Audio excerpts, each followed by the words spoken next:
Bharatiya Janata party के दो वायदे थे। एक था सिटीजनशिप अमेंडमेंट एक्ट का, दिसंबर 2019 में आपने पास किया।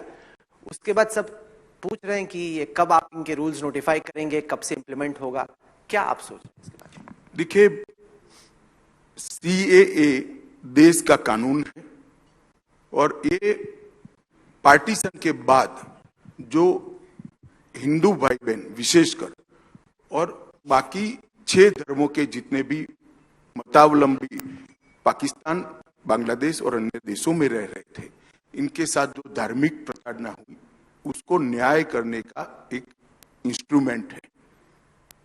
मैं आज आपके कार्यक्रम में देश की जनता को कहना चाहता हूं कि सीएए देश का कानून है, इसका जरूर इम्प्लीमेंटेशन होगा और सीएए से किसी की नागरिकता नहीं जाने वाली। विशेषकर माइनॉरिटी में और विशेषकर मुस्लिम भाइयों में अपप्रचार करा गया है कि इससे आपकी नागरिकता चली जाएगी। सीएए से किसी की नागरिकता नहीं जाती है। सीएए नागरिकता लेने का कानून नहीं है, नागरिकता देने का कानून है। ये निश्चित रूप से इंप्लीमेंट होगा। कब से? आपका मैंने वेस्ट बंगाल के चुनाव से पहले होगा तो आपको मालूम पड़ ही जाएगा, आप चिंता मत करो। उचित समय पर सीएए लागू होना ये बहुत स्पष्ट है और वो लागू होगा ही। सर, साथ ही इससे जुड़ा मुद्दा है, चूंकि भारतीय जनता पार्टी ने जो अपनी आइडियोलॉजी में बातें कही, उसमें एक राम मंदिर का निर्माण था, वो तो हो गया। एक था यूनिफॉर्म सिविल कोड, क्योंकि आर्टिकल 370 भी अब चला ही गया। यूनिफॉर्म सिविल कोड को आप स्टेट वाइज देख रहे हैं, उत्तराखंड हो, गुजरात हो, आप स्टेट के मैनिफेस्टो में देख रहे हैं। इसको राष्ट्र भर में लागू करने के बारे में आप क्या सोच रहे हैं? देखिए, आप इसको भारतीय जनता पार्टी के एजेंडा के रूप में देश की जनता के सामने प्रस्तुत मत करिए। ये संविधान सभा का देश के विधानमंडल और संसद को एक मैंडेट था।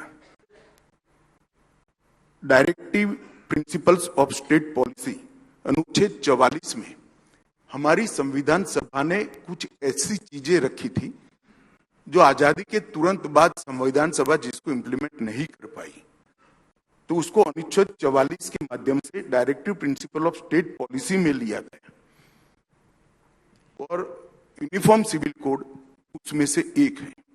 ये बात अलग है, बाद में वोट बैंक की पॉलिटिक्स में कांग्रेस ने इसको छोड़ दिया और संविधान सभा में ज्यादातर कांग्रेस के ही नेता थे, सबसे बड़े नेता कांग्रेस के उसमें बैठे थे, उन्होंने ये बनाया है।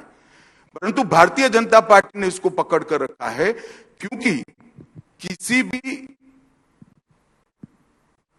धर्मनिरपेक्ष शासन का सबसे बड़ा लक्षण यह है कि सर्वधर्म के नागरिकों के लिए एक कानून हो। मगर कांग्रेस ने इसको भुला दिया और वोट बैंक की पॉलिटिक्स के कारण इस पर एक अलग प्रकार का आइडियोलॉजिकल और वैचारिक कपड़े पहनाने का प्रयास किया। भारतीय जनता पार्टी इसमें नहीं मानती है। हमारे 1950 से जितने भी चुनावी संकल्प पत्र है, इसका एक वादा है कि इस देश में भारतीय जनता पार्टी यूसीसी लाने का प्रयास करेगी। अब आपने कहा कि स्टेटों में प्रयास हो रहा है। देखिए, कॉमन सिविल कोड एक बहुत बड़ा सामाजिक और लीगल परिवर्तन है। इस पर सबकी राय चाहिए।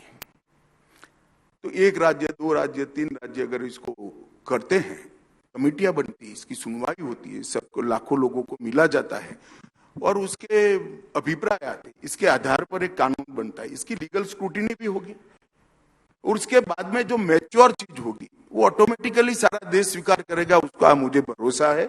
मगर ये आप मान कर चलिए कि भारतीय जनता पार्टी नरेंद्र मोदी जी के नेतृत्व में यूसीसी लाने पर अड़िग है और हम इसमें कहीं पर भी 2 कदम पीछे नहीं हटेंगे।